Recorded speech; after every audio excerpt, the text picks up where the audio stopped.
বরফ জল দিতে ভালো হয়, বরফ ঠান্ডা জল দিতে। আমরা এখন লাকি বাম্বু গাছটায় বরফ জল দিয়ে ওর মধ্যে একটা গাছের খাবার দিলাম। খাবার না, এটা একটা খাবারই। এটা বলো, দেখে দেখাও, হাতটা দেখাও, হাত ছড়িয়ে এসে এই জিনিসটা অ্যালোভেরার মতো দেখতে। আমরা যখন গাছটা নিয়ে এসেছিলাম তখন গাছটা একদমই মানে কি বলবো, মানে অতটা ঠিক ভালো ছিল না, পাতা টাতাগুলো একদমই মানে শুকনো শুকনো টাইপেরই ছিল।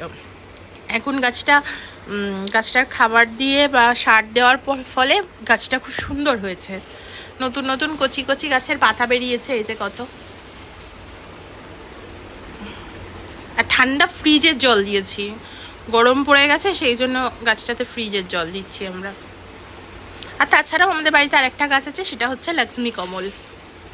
এই যে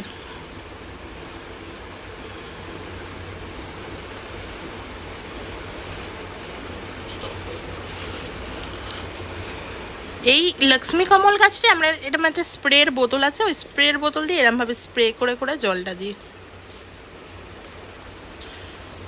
এটাতে আর সার দেবো না, বাম্বুটিটাতে ও আর সার দেবো না, এইটাই শুধু।